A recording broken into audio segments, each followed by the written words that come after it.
गीता में अर्जुन को स्वयं भगवान कह रहे हैं कि उस परमेश्वर की शरण में जा, उसके लिए उन संतों के पास जा जो तत्वदर्शी हो। इसी प्रकार हजरत मोहम्मद को उनका अल्लाह कह रहा है कि कोई और पूर्ण परमात्मा है, उसको पाने के लिए उन तत्वदर्शी संत की तलाश कर। वो प्रभु कौन है, ये जानने के लिए कृपया अवश्य सुनिए जगत गुरु तत्वदर्शी संत रामपाल जी महाराज के अमृत वचन। क्या था कि ऐसे कभी तो घर में किसी भाई की मृत्यु होगी, कभी चाचा की होगी, कभी ताऊ की होगी, ताऊ के लड़के की होगी, कभी बहन का बटेऊ मर गया तो कभी बहन मर गई। तो ऐसे 11 वर्ष हो गया हमने कोई त्योहार नहीं मनाया, रोया करते बैठ के त्योहारों को। तो ये खाक त्योहार है। तो परमात्मा कहते हमारी शरण में आओ, थारा रोज होली रहेगी। और जैसे बुराई तुम करते हो, जो बुराइयां करके धन संग्रह करते हो या किसी को सताते हो, ये तो ऐसा कर रहे हो जैसे जहर खा रहे हो। और जब आपको ज्ञान होगा तब कहते जैसे किरका जहर का रंग होरी हो। किरका माने कण, विष का एक कण भी कहीं पड़ा हो और आपको पता हो ये विष है, और विष की गुण को आप जानते ही हैं। कहते हैं उस कण को भी, अब तो आप मुट्ठी भर खा रहे हो, एक कण को भी आदमी नहीं खा सकता, इन्हें पता लग जाए ये विष है। तो अभी पता ही नहीं आपको ये विष है। तो ये जानकारी कराने के लिए सत्संग किया जाता है कि जो गलतियां आप कर रहे हो धनी बनने के लिए या यहाँ लोक दिखावा करके लोक लाज में फंस गए, ये ना करो। और आपने यहाँ भी सुख मिलेगा। इस कबीर भगवान की शरण में आ जाओ। ये आपका पिता है, ये समर्थ है, आपके घर में सारे सुख देगा। तो इसलिए कहा है जैसे किरका जहर का रंग होरी हो, कहो कौन तिस खावे राम रंग होरी हो। तो फिर ये गलतियां कोई नहीं करेगा, जहर नहीं खाएगा। ये बुराई करना, चोरी करना, रिश्वतखोरी करना, मिलावट करना, किसी को सताना, आप दुख पालेगा। भक्त दूसरे को दुखी नहीं कर सकता। यह आत्माएं नहीं स्वीकारेगी आपकी इस ज्ञान के आधार से। तो क्रोथा का प्रसंग चला था, इसलिए आपको बताना पड़ा कि हमारा एक छोटा सा आश्रम था। इन दुष्टों को सुहाया नहीं, क्योंकि इनके ज्ञान की खाल उतार दी दास ने, अज्ञान की। इनसे भी आचार्यों की, शंकराचार्यों की, जितने भी मंडलेश्वर थे, ये डुप्लीकेट आदमी है, इनके पास तत्व ज्ञान नहीं है। और ये महर्षि दयानंद, ए भगवान, इतना नकली आदमी, इसका कोई ज्ञान प्रमाणित नहीं, इसकी कोई ग्रहणी करनी स्वस्थ नहीं, और इसको महर्षि मान करके आज तक हम आदर की दृष्टि से देखा करते थे। देखो, आदमी तो मानो आदरणीय होता है, लेकिन उसकी जो सीख थी वो आधार था कि वेदों अनुसार ज्ञान बता रहा हूं मैं, और सत्यार प्रकाश लिख दिया, वेद अनुसार लिखा मैंने। जब दास ने वेदों को देखा, इसलिए महर्षि दयानंद के ज्ञान को वेदों से मिलाया कि यदि इसका ज्ञान वेदों से मिलता हो, और कबीर भगवान का ज्ञान तो सर्व वेदों का निष्कर्ष है, तो कबीर साहब के ज्ञान से तो उसको मिलना कहाँ था, वो तो वेदों से ही मेल नहीं खाया। तो दास ने इतना कहा था, भाई इसको छोड़ दो। उनके हित में कहा था, कोई उनसे हमने कोई उनका कोई संपत्ति प्राप्त नहीं करनी थी, सिर्फ रास्ता दिखाना था कि अभी तक आप गलती पर हो और ये गलत मार्ग है।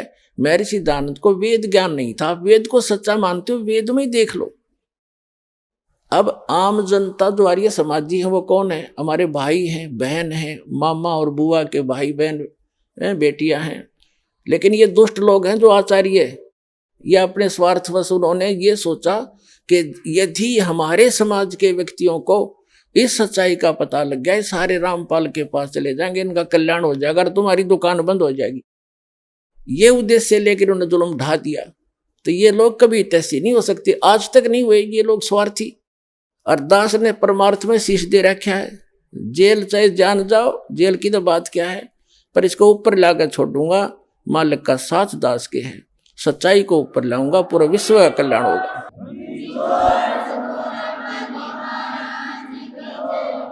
एक भक्त बता रहा था, बोला जी ये सतलोक आश्रम क्रोथा जो हमारा नहीं दे रहे इनके साथ ऐसे बनेगी। एक व्यक्ति था, उसने कोई गलती कर दी तो पंचायत हुई, उसने फैसला कर दिया भाई 100 रुपये जुर्माना कर दे और चाहे 100 प्याज खा ले, इनमें से एक सिलेक्ट कर ले। वो बोला मैं प्याज खा लूंगा 100, वो ना खाएगे 20-30 खा गए। फिर तीसरा ऑप्शन रखा था चाहे जूते खा ले 100, इन तीनों में से कोई एक सिलेक्ट कर ले। नो बोला मैं जूते खा लूंगा, प्याज नहीं खाए। 2-4 अच्छे लगते हैं जूते भी, नाट के आगे जूते नहीं खाओ, 100 रुपये दे दूंगा। तो उन्होंने प्याज भी खाए जूते भी खाया, तो आखिर में जुर्माना भी देना पड़ा, दिया, पांडा छुटा। तो इन गेला न्यो बनेगी। हाई कोर्ट ने राय, सुप्रीम कोर्ट ने राय, फिर बकवाद कर रहे हैं। 1.5 महीना हो गया सुप्रीम कोर्ट के आदेश को आज तक देना नहीं चाह रहे हमारे को। शर्मा मार लिया उस आश्रम ने, मारा डूंडा ठहरा क्या परमात्मा ने। तो पुण्यात्माओं, ये नीचता की हद कर रखी है इन लोगों ने। प्रशासन भी यहां तक खड़ा उनके साथ ही जुटा हुआ है। कोई बात नहीं, समय आने दो, दुनिया उनको बैड अकाउंट में लेगी। इनने इतिहास बुरा कर लिया, आने वाले समय में कंस और रावण को भूल जाएंगे, इस मुख्यमंत्री को याद किया जाया करेगा उनके स्थान पर। यह ऐसा जुल्म कर रहा है। हमारा किसी से विरोध नहीं है, हम ना किसी राजनीति से को इच्छा रखते हैं, किसी राजनीतिक व्यक्ति से, ना राजनीति में हमारा हिस्सा है। हम एक धार्मिक संस्था चला रहे हैं और पूरे विश्व में जाएगा, इसको कोई रोक नहीं सकता। जैसे इस मार्ग का कोई विरोध करेगा, भगवान का मार्ग है ये, इसमें कोई बाधक बनेगा, वो अंधा गधा होगा, अंधा गधा। जैसे एक समय एक अंधा गधा रेल की पटरी पर खड़ा हो गया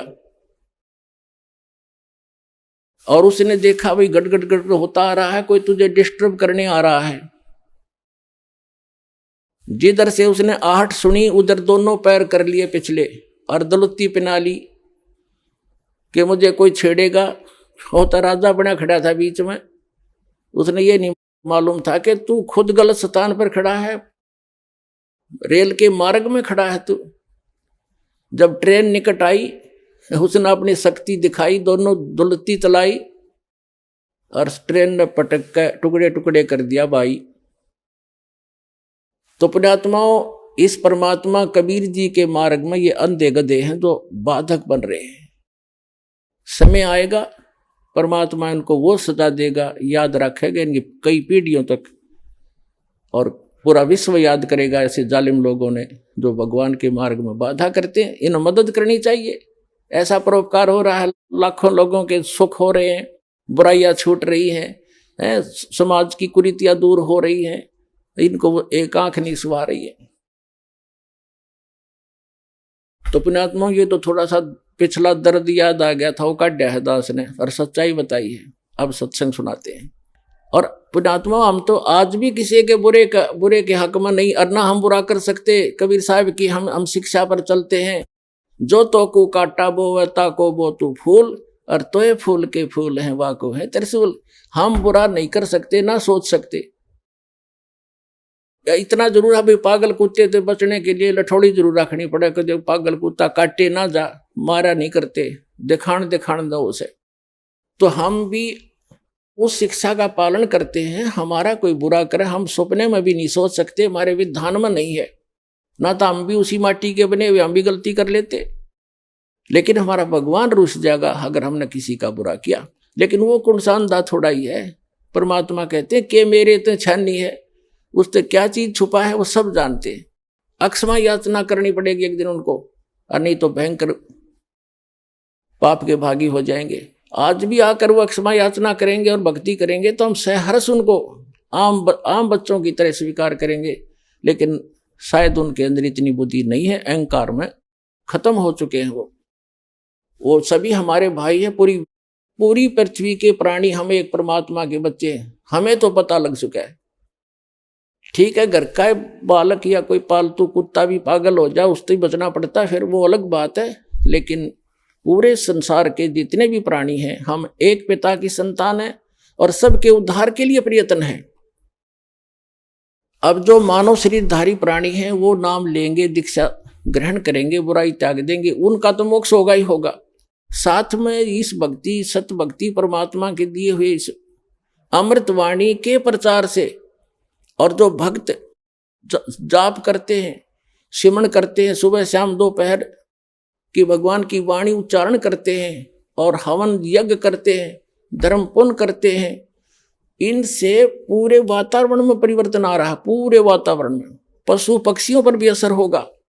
जैसे एक बच्चा जा रहा सिमरण करता हुआ भगवान का, बहन बेटी भाई बस में बैठा है, तो उसका असर आसपास के भी होगा। जैसे कोई बीड़ी पीकर छोड़ता है, वो तो सारा कुछ वो इसी में गड़बड़ हो रही है और आसपास को भी नुकसान करता है, वो साथ बैठे वालों को। इसी प्रकार जैसे कोई हलवा बनाता है, हलवा बनाने वाला तो खा रहा है लेकिन आसपास के घरों में भी अच्छी महक जा रही है, उनको भी आनंद आ रहा है।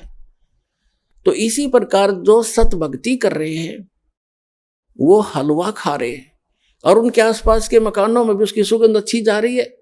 हर एक मीठ पकावा है, आप भी मरे, दूसरों को भी बुरी बदबू जा उसकी। तो इस प्रकार जो सत भक्ति आप जी कर रहे हो, ये पूरे विश्व को लाभ होगा। पशु पक्षियों पर भी इसका असर होगा। जो परमात्मा की वाणी दास सुनाता है और आप उसको कोई सीडी में ले गया है, कोई मोबाइल में चला रहा है, कोई हल के पीछे पीछे भी मालिक की वाणी बोल रहा है, उससे बीज भी अच्छा उत्पन्न होगा। उस अन्न को भी जो खाएगा, ऐसे व्यक्ति के बोए हुए को खाने वाले पर भी उसका असर होगा।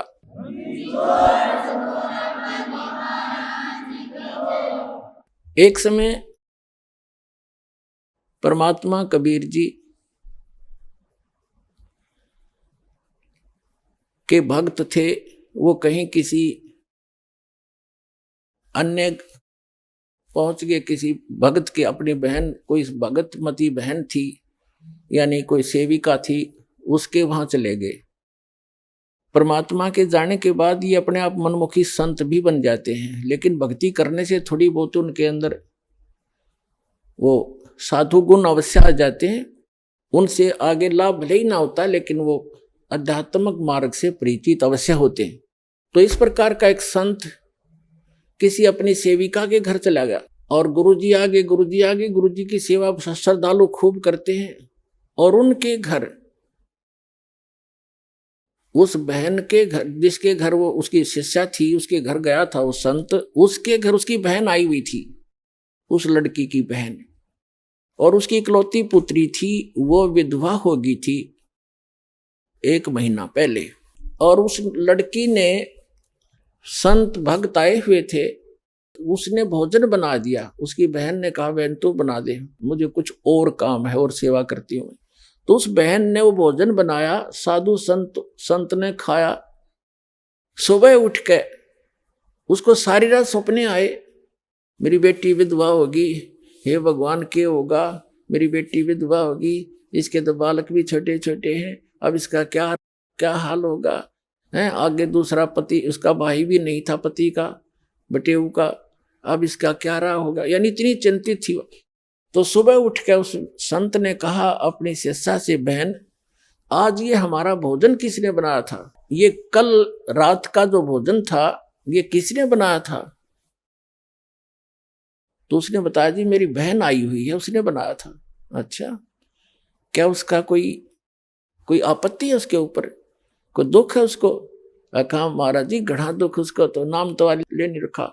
उसकी एक का बेटी थी और वो विवाह कराया था, 2 बालक छोटे छोटे, उसके पति की मृत्यु होगी, विधवा होगी बेटी, यह बहुत दुखी है। तो पुण्यात्माओं, अब उसके द्वारा बनाए गए वो सोच विचार जो उसके थे उस अन्न में पहुंचे, और उस अन्न को खाने से उस संत भी डिस्टर्ब हो गया। और इसी प्रकार आप इस भक्ति, जैसे बहन बेटियां हैं, अब क्या करती हैं, मोबाइल परमात्मा ने चला दिए और बहुत से सिस्टम ऐसे चल गए हैं। ये इतना सहज मार्ग है पुण्यात्माओं, जैसे आरती करते हो, सुबह का नित्यनेम भी करते हैं, क्योंकि इसमें मानसिक काम नहीं है। जैसे खाना बनाना इस रूटीन है। अब जैसे गाड़ी चलाते हैं, अब उसमें मानसिक काम घना नहीं होता है, अभ्यास हो जाता है इनका, अपने हाथों का अपने आप ही। तो उसमें भगवान की भक्ति, जैसे आरती लगा दी, आरती भी करता रहे और काम भी करता रहे। और जैसे तो इसी प्रकार जैसे बहन आरती करती हैं या मंत्र करते करते नाम रोटी बना रहे हैं, मंत्र करने लगे, तो उनका असर उस अन्न में भी होगा और खाने वाले को भी वो अनुकूल करेगा, उसमें उसका लाभ देगा। तो इसी प्रकार ये साधना ऐसी है, इससे बहुत पूरे विश्व का कल्याण हो जाएगा। अब उस प्रसंग पर आते हैं जहां हमने शुरू करना था। तो क्रोथा आश्रम जो है, क्रोथा गांव है एक, जिला रोहतक के अंदर, रोहतक झज्जर रोड पे। और वहां गरीबदास जी का मूल गांव था, धनखड़ गोत्र उनका। और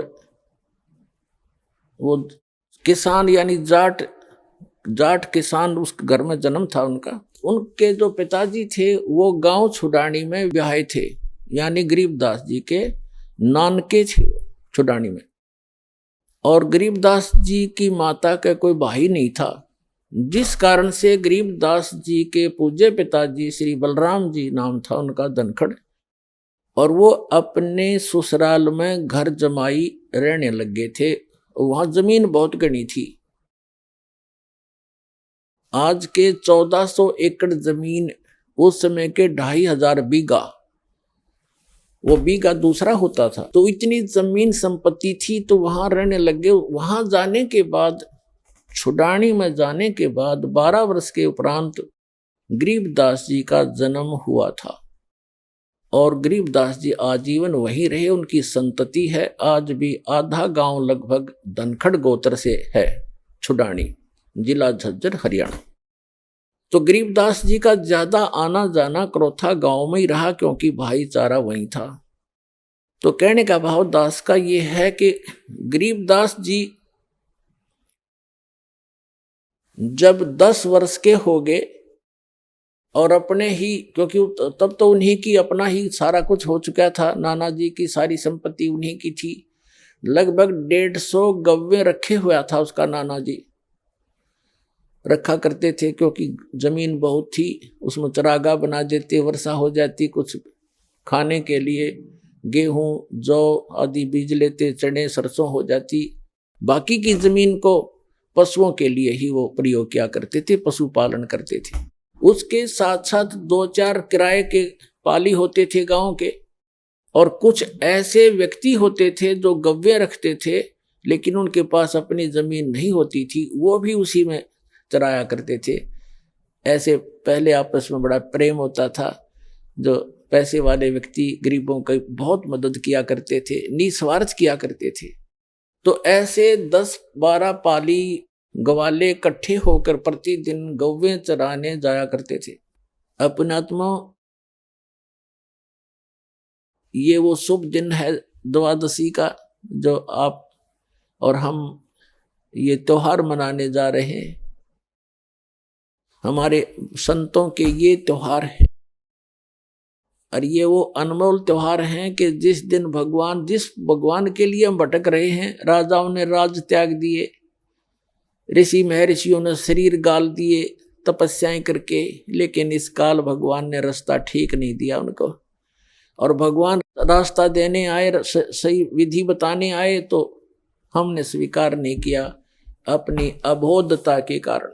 फाल्गुन सुदी यानी फाल्गुन मास की द्वादशी, चांदनी द्वादशी, दिन के 10 बजे जो पाली, जैसे आजकल आप देख रहे हो बाहर धूप खूब हो जाती है, तो गव्वें चर रही थी। वो सभी 10-12 पाली इकट्ठे होकर के खाना खा रहे थे। सुबह सुबह का बखत से चले जाते थे लेकर के 6 बजे, 7 बजे, 5 बजे पशुओं को। 10 बजे से वहां अपना खाना खा रहे थे, लगभग खाना खाने ही वाले थे। तभी परमात्मा आए सतलोक से, एक महात्मा, जिंदा महात्मा का रूप बना के, और थोड़ी सी दूरी पर, 500 फुट की दूरी पर आसमान से आकर वहां पृथ्वी पर अवतरित हुए। और ऐसे उसके साथ से रास्ता था, जिस वृक्ष के नीचे, जंडी के पेड़ के नीचे वो खाना खा रहे थे बच्चे बैठकर, कुछ बड़े थे कुछ बालक थे, उसके साथ से रास्ता जाता था दूसरे गांव को, कबलाना गांव से, छुडानी से कबलाना गांव सीमा लगती है। उस सीमा के ऊपर ही छुडानी के खेतों में परमात्मा वहां आकर अवतरित हुए। और उस रास्ते पर ऐसे जैसे राहगीर, एक यात्री चलता है पैदल, ऐसे चलते आ रहे थे। उन पालियों ने देखा कि महाराज जी आ गए हैं, महात्मा जी, और प्रणाम किया सभी ने, राम राम कहा, परमात्मा ने भी राम राम का उत्तर दिया। तो जितने भी वहां पाली गवाले थे उन्होंने कहा महाराज जी भोजन पाओ, आ जाओ भोजन खा लो। परमात्मा ने कहा भी भोजन तो मैं अपने गांव से खा कर आया हूं। बच्चों ने सोचा कोई डेरा होगा, कि कहां से आए हो महात्मा जी। उन्होंने कहा कि मैं सतलोक से चलकर आया हूं भाई, मेरा गांव है सतलोक। बच्चों ने सोचा होगा कोई सतलोक गांव भी होगा भाई कितना। फिर महाराज जी भोजन खा लो, भोजन नहीं खाओगे ना तो दूध तो पीना पड़ेगा अपना, क्योंकि हम अतिथि को ऐसे बगैर खाए पिए जाने नहीं देते। एक प्रेम भाव से आतिथ्य सत्कार करने के लिए उन्होंने ऐसे बोला। तब परमात्मा ने कहा भी दूध पिलाना चाहते हो तो पिला दो, मैं कंवारी गाय का दूध पीता हूं। अब जो बड़े बड़े पाली थे, कोई 40 वर्ष का, कोई 50 वर्ष का, कोई 30 वर्ष का, कोई 20 वर्ष का, वो कहने लगे महाराज जी आपकी दूध पीने की नीत नहीं है, आप तो मजाक करते हो। कंवारी गाय कोई दूध दे सकती है? गाय तो जिसको बच्चा हो चुका हो, लागड़ गाय ही दूध दे सकती है। परमात्मा बोले भाई देख लो, यदि दूध पिलाना है तो कंवारी गाय का पीता हूं। तब गरीबदास जी खड़े हुए, 10 वर्ष के बालक थे, कहते पिछले तप से होत हैं पूर्ण हंस मुराद। पिछले संस्कार से प्रेरणा बनती है, जो आप यहाँ पहुंचे क्रोथा में ऐसे नहीं आते। इस ज्ञान को दुनिया सुनने लग रही है और कह लाखों लोग करोड़ों लोग सुनते हैं और कौन पहुंच पाते हैं। पिछले जब से होत है पूर्ण हंस मुराद, पिछले संस्कारों से ये सब काम मनोकामनाएं पूर्ण हुआ करती है। तो एकदम खड़े हुए जैसे बालक लीला करते हैं, अबोध बालक सा। एक बछिया थी उनकी, एक बहुत प्रिय, उसके गले में एक छोटा सा रस्सा बांध रखा था। उस रस्से को पकड़ के ले आए, वो साथ चल पड़ती थी गरीबदास जी के, जहां ले जाता तो वह ऐसी शरीफ सी थी। और वो गाय थी 1-1.5 वर्ष की, दूध छोड़ रखा था माँ का पीना, अभी नए दूध हो ही नहीं थी, वो यानी गर्भ नहीं धारण किया था, सांड ने टच नहीं की थी, अनब्यावर कहते हैं उसको। वेदों में ऋग्वेद मंडल नंबर 9 सूक्त नंबर 1 मंत्र 9 में यही स्पष्टीकरण दिया है कि जब वो परमात्मा आता है तो कंवारी अभियदन्या धेनु शृणंती, मतलब कंवारी गाय से उसके परिवर्ष की लीला होती है और कंवारी गाय का दूध पीता। तो उन्होंने कहा भाई, गरीबदास जी ने कहा देखो महाराज जी इसका बच्चा तो है नहीं कोई, हैं छोटे छोटे थन सतन है इसके, या दूध कैसे देगी। तो परमात्मा ने कहा, खड़े वह बछिया खड़ी थी और ऐसे थपकी मारी, लंबे लंबे सतन हो गए, और कहा परमात्मा ने कि कोई पात्र लाओ साफ। तो मिट्टी के पात्र होते थे, उनको मांझ धोकर रखा हुआ था, जैसे लस्सी का ले जाते हैं, वो उन्होंने खाली कर लिया था, धो भी लिया था। कहने लगे ये ला पात्र, इसके नीचे रख ले भाई। गरीबदास जी नीचे बैठ गए, कबीर परमात्मा ने कमर पर थपथपी लगा दिया, आशीर्वाद दिया बछिया को। लंबे लंबे सतन हो गए नो, 3-3, 4-4 इंच के, और दूध की धार बंद की और वो पात्र भर गया, फिर बंद हो गई अपने आप। पुणात्मा गरीबदास जी ने वो सारा का सारा दूध परमेश्वर को दे दिया। परमेश्वर ने थोड़ा सा पिया और फिर कहा ले बच्चों पी लो, ये अमृत है, इस लोक से नहीं, ये मेरे सतलोक से आया है।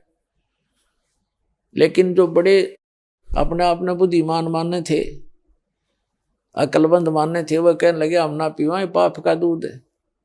तंत्र जंतर मंत्र करके कुंवारी बछिया का निकाल दिया, हम ना पीवा कुंवारी बछिया का दूध, ये तो पाप का दूध है।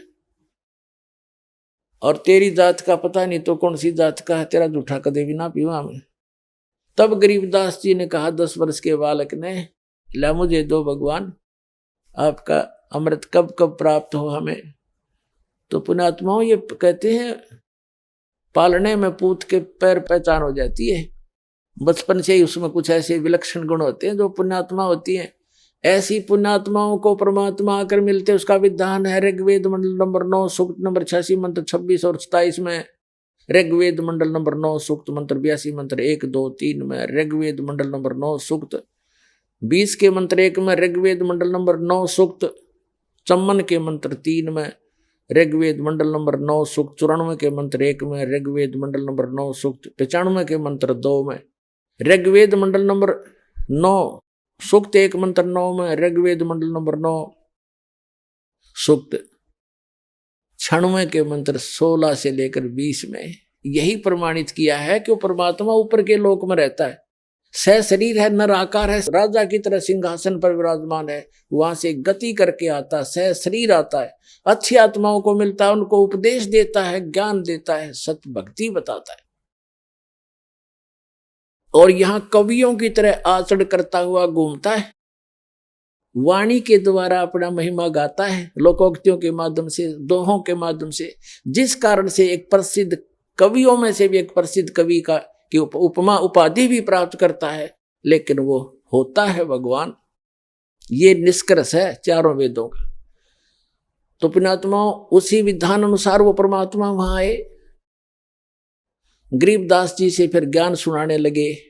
वो उन अच्छी आत्माओं में से एक थे, वो महापुरुष आदरणीय गरीबदास साहिब जी, जो छुड़ानी के बालू में जन्मे थे, और वहां आकर के परमात्मा ने उनको सतज्ञान दिया। फिर गरीबदास जी ने आग्रह किया कि हे भगवान, आप जो ऐसा सुख में स्थान बताते हो जहां हम पहले रहा करते थे सभी, और वहां कोई अभाव नहीं, वहां ऐसी फुहार गिरती रहती है, सुंदर शरीर है, नाश नहीं होता, कभी वृद्ध नहीं होते, कभी रोग नहीं होता, मृत्यु नहीं होती, सबके परिवार हैं, वहां आपके घर बने बनाए खाली पड़े हैं, क्या मुझे वो स्थान दिखाओगे? परमात्मा तो अपना गवाह बनाने के लिए आते ही है कि मेरा गवाह बने, दुनिया को बताएगा। फिर छाती ठोक गए। गरीबदास जी को परमात्मा ने प्रथम मंत्र दिया और जल पान वो कराए, दूध पान करा दिया। प्रथम मंत्र में ऐसे ही किया जाता है, दास भी जब से मंत्र देने लगा है, मेरे गुरुदेव भी ऐसे ही करते थे।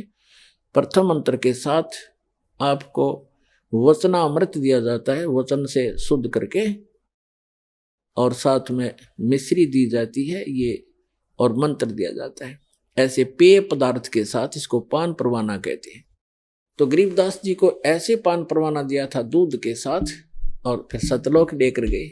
जब गरीबदास साहिब जी जा रहे थे, धर्मराज का लोक दिखाया, ब्रह्मा विष्णु महेश का लोक दिखाया, और एक कॉमन स्वर्ग था वो दिखाया, ब्रह्मलोक दिखाया। ब्रह्मलोक के अंदर परमात्मा ने दिखाया कि एक नकली सतलोक, नकली अलखलोक, नकली अगमलोक और अगम अनामी लोक इस काल ने झूठी रचना करवा रखी है जीव को भ्रमित करने के लिए।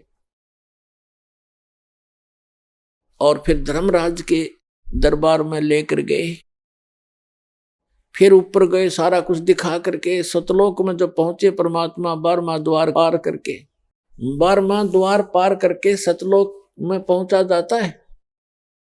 अभी तक ये कोई 10वां द्वार तक सीमित थे। और एक जम्मू के अंदर रांजड़ी का एक मधु परमहंस का भाव है, वो तो छाती कुट्या करता के 11वां द्वार पा गया, 11वां द्वार पा गया, आज तो किसी ने नहीं बताया। अरे भले आदमी कबीर साहब की वाणी में पढ़ लिया तो घर ते लिया था, और वो भी इनकम्प्लीट नॉलेज। जबकि 12वां द्वार पार करके परमात्मा प्राप्ति होगी, अर्धी की गांठ से पंसारी नहीं बन जाता। तो 12वां द्वार पार करके परमात्मा सतलोक लेकर गए, 7 संग ब्रह्मांड उसके अक्षर पुरुष के पार किए। और जब सतलोक में प्रवेश किया, क्या देखा? सिंहासन के ऊपर परमात्मा विराजमान है, उनका इतना सुंदर शरीर है, सफेद शरीर है मालिक का, बहुत सुंदर। और एक रोम में, रोम कोप समझो, रोम कहो, एक रोमकूप की इतनी शोभा है जैसे करोड़ सूर्य मिला दे, करोड़ चंद्रमा। इतना नूर है उस परम पिता के बॉडी का, इतना सुंदर शरीर है, चमक इतनी निकल रही है उसके अंदर से। सिंहासन पर विराजमान, सिर पर मुकुट है, सुंदर मुकुट जैसे राजा पहनते, और ऊपर एक श्वेत छत्र है। एक बहुत बड़ा गुम्बद बना हुआ है, बहुत बड़ा सुंदर गोल गोलाकार का गुम्बद जिसको स्तूप भी बोलते हैं। जब परमात्मा नीचे से गए वो जिंदा महात्मा के रूप में थे, और वहां एक चंवर रखा था। जिंदा महात्मा के रूप में जो परमात्मा दूसरे रूप में गए थे नीचे पृथ्वी से, गरीबदास जी को साथ लेकर के, उसकी आत्मा को, शरीर नीचे रह गया था गरीबदास जी का, आत्मा को ले गए थे सूक्ष्म शरीर, फिर ऊपर कारण शरीर सब छोड़ करके वहां ओरिजिनल शरीर होता है जो आत्मा का, स्वयं का 16 सूर्य का प्रकाश हो जाता है, पूरी बॉडी का है, नर आकार मनुष्य दृश्य ही है वहां पर सतलोक में। सभी जितने भी वहां मनुष्य हैं, स्त्री पुरुष हैं, इसी तरह संसार है, और सबका नूरी शरीर है, और उनका अपनी बॉडी का प्रत्येक का तो 16 सूर्य जितना प्रकाश है, और परमात्मा के एक रोमकूप का करोड़ सूर्य मिला दे, करोड़ चंद्रमा इतना प्रकाश है। लेकिन है दोनों ही एक जैसे आकार के, मनुष्य आकार है सबका, भगवान भी नर आकार में है, मानव आकार में, और सभी वहां के प्राणी भी मनुष्य जितने, स्त्री पुरुष बहन भाई सब मनुष्य जैसे ही है। और ऐसी सृष्टि है, वहां वृद्ध अवस्था नहीं होती, वहां मृत्यु नहीं होती, ये बॉडी जो नाड़ी तंत्र से नहीं होता वहां पर, वो सुंदर शरीर होता है, एक तत्व से बना हुआ होता है। उसका वर्णन यहाँ करना और समझाना भी दास के लिए दुर्लभ है, क्योंकि आप उस अतिथि को पकड़ नहीं पाओगे, वो तो वहां जाए पता लगेगा आपको। आकार ऐसा ही है, वहां वृद्धावस्था नहीं होती, सदा युवा रहते हैं। एक अतिथि में जाकर के युवा जब हो जाते हैं वो एक, बस उसके बाद उसकी आयु घटती बढ़ती नहीं। तो इस प्रकार वहां की स्थिति है। गरीबदास जी ने वहां का नजारा देखा, ओए होए, और फिर क्या किया कि कबीर साहब जो जिंदा महात्मा के रूप में गए थे, वो चंवर उठाकर अपने दूसरे रूप जो सिंहासन पर विराजमान थे उस पर चंवर करने लगे। जैसे एक सेवक अपने गुरुदेव पर करते हैं, या नौकर अपने राजा पर करते हैं, राजा के सेवक श्रद्धा से मक्खी हटाने के लिए, जीव जंतु ना मर जाए, उद्देश्य तो उनका ये होता है। लेकिन वहां एक शौक के लिए, शान और आदर सत्कार के लिए करते हैं। वहां मच्छर माखी का कोई लेन देन नहीं है, कोई व्यवहार नहीं है। तो गरीबदास जी ने सोचा कि ये जो नीचे से बाबा जी आया है, ये तो नौकर है इस भगवान का, इसका सेवक है, चेला चला होगा इसका, और भगवान तो ये बैठा है, नो देखे बार बार उसके चेहरे का। गरीबदास जी कहते हैं कि सवेत छतर सिर मुकुट विराजे, और देखत ना उस चेहरे नो। भगवान के सिर पर सफेद मुकुट है, ऊपर सफेद छत्र है और सुंदर मुकुट है। कहते उस चेहरे ने देखते नहीं, वो साकार है, हमरे ही उनिहार है, हमारा सृजनहार। उनिहार माने हमारी शकल का, हमारे जैसा है हमारा भगवान, हमारा सृजनहार। तो गरीबदास जी असमंजस में पड़ गए, भी ये क्या चक्कर है। उन्होंने देखा ये है भगवान तय। इतने में क्या हुआ कि वो खड़ा हो गए, जो सिंहासन पर विराजमान थे तेजो में शरीर युक्त परमात्मा सतपुरुष, वो खड़े हुए, और जो बाबा जी रूप में साधु जिंदा महात्मा के रूप में नीचे से गए थे, वो उस सिंहासन पर विराजमान हुए। और वो तेजो में नूर शरीर वाला जो भगवान दिखाई देता, वो चमर उठाकर उस जिंदा महात्मा वाले बॉडी पर, शरीर पर, सिंहासन पर विराजमान पर चंवर करने लगे एक सेवक की तरह। अब गरीबदास जी कभी बाबा जी की तरफ देखे, कभी भगवान की तरफ देख रहे थे। अब सोच रहे थे मन में कि बाबा जी था छांडी भाई, भगवान इसके ऊपर चंवर करे, ये क्या चक्कर है। इतने में क्या हुआ कि वो तेजो में शरीर और जिंदा वाले शरीर में समा गया। अकेले वो कबीर भगवान जो नीचे से एक जिंदा महात्मा के रूप में गए थे, अनंत कोट ब्रह्मांड के सिंहासन पर विराजमान है, और चंवर अपने आप हो रहा है। और परमात्मा का, जिंदा महात्मा का रूप फिर उतना ही नूरी बन गया, इतना तेज बन गया, और सकल न्यों की न्यों। तब परमात्मा ने कहा था कि गरीबदास, जहां तुम रह रहे हो बालक, वो एक पुनिशमेंट प्लेस है, वो एक प्रिजन है तुम्हारे लिए, एक कारागार है, वहां कोई जीव सुखी नहीं। अब वहां से जब देखते हैं ऊपर जाकर के आत्मा निर्मल हो जाती है, और वहां इतनी तेज दृष्टि होती है, यहाँ की सुई सुई देख सकता वहां का गया हुआ व्यक्ति, इतनी आत्मा की आई का इतना तेज है उसकी नजर। तब गरीबदास जी नीचे देख रहा है, ओए ऐसे दिख रहे जैसे कीड़े मकोड़े तंग पा रहे हो, प्रत्येक की बॉडी के अंदर का सामान भी दिखाई देता वहां से, इसके अंदर क्या है। इसमें ब्लड की नदियां बह रही हैं, नाड़ियां, इनके अंदर ब्लड बह रहा, वो भी उसके अंदर भी करोड़ों जीव घूम रहे हैं, हाँ मचल मचा रहे हैं, इधर घूम रहे हैं, टट्टी पेशाब हार्ड मांस ये दिखाई देता। अब तो हमारी आंखों पर चर्बी डाल रखी है हमने, ये सब कुछ दिखाई देता है। इससे की पॉलिश पे, पाउडर पे, दिन रात लिपस्टिक लाण पे, डंगे पे, डंगा लाण पे हम अपना जीवन नाश कर देते हैं, और 1 सेकंड में मृत्यु हो जाती है, इसमें कीड़े पड़ जाते हैं, जख्म हो जाता है। इसके अंदर हम संतुष्ट हुए बैठे और यहाँ की बकवादों में इसको जीवन नाश करते हैं, जो वहां जाकर पता चलता है। तब परमात्मा ने कहा कि गरीबदास, अब नीचे जा बेटा, ये है तुम्हारे स्थान, ये खाली महल पड़े सारे, जो नीचे चीटी से लेकर हाथी तक, और राजा और रंग जितने पृथ्वी पर इस काल के 21 ब्रह्मांड में तुम गए हो, और जितने ये परब्रह्म के, उस परब्रह्म के अक्षर पुरुष के लोक में गए हैं, इन सब के इस सतलोक के अंदर अलग अलग बहुत सुंदर महल हैं, एक जैसे, उनमें कोई अंतर नहीं किसी भी फैसिलिटी का। वहां कोई ऊंच और नीच नहीं है, वहां कोई जात और पात नहीं है, वहां मरण और वृद्ध अवस्था नहीं है, ये वो स्थान है। पुणात्मा गीता अध्याय नंबर 7 के श्लोक नंबर 29 में कहा कि अर्जुन, मेरे इस ज्ञान का जो आश्रय कर लेगा, चौथे अध्याय के 32 और 34 श्लोक में कहा है कि भगवान वो परमात्मा स्वयं आकर के अपने मुख कमल से तत्व ज्ञान प्रचार करता है। उसके अंदर यज्ञों की जानकारी, धार्मिक अनुष्ठानों की जानकारी विस्तार पर पूर्वक कही गई है, वो तत्व ज्ञान है। उस तत्व ज्ञान को तत्वदर्शी संतों के पास जाकर समझ, यानी गीता ज्ञान दाता भी उस तत्व ज्ञान से अपरिचित है। वो गॉड गिवन ज्ञान है, वो तत्व ज्ञान है, भगवान आकर स्वयं देता, अपने मुख कमल से बोलता, सच्चिदानंद घन ब्रह्म, वो परम अक्षर ब्रह्म। तो 7वें अध्याय के 29वें श्लोक में गीता ज्ञान दाता कह रहा है कि मेरे इस ज्ञान का जो आश्रय कर लेता है, तत्वदर्शी संत की खोज कर लेता है, और वो व्यक्ति जरा और मरण से छूटने का प्रयत्न करते हैं। कौन करते हैं? जो संपूर्ण अध्यात्म से परिचित और सभी कर्मों से परिचित, वो व्यक्ति जरा यानी बुढ़ापा और मरण माने मृत्यु से मोक्ष के लिए, सदा के लिए, छुटकारे के लिए प्रयत्न करते हैं, जो उस तत्व ब्रह्म से परिचित हो चुके हैं, सारे अध्यात्म ज्ञान से परिचित हो चुके हैं और सब कर्मों से परिचित हैं। जैसे आज के सत्संग में एक विशेष ये भी दास बता रहा है कि ऐसे कर्म नहीं करने चाहिए जिनसे हमें वो भोगने को दुबर हो, भारी हो। उनसे बचने के लिए ज्ञान है, इस ज्ञान से फिर अपने आप हाथ सिकुड़ जाएगा आपका।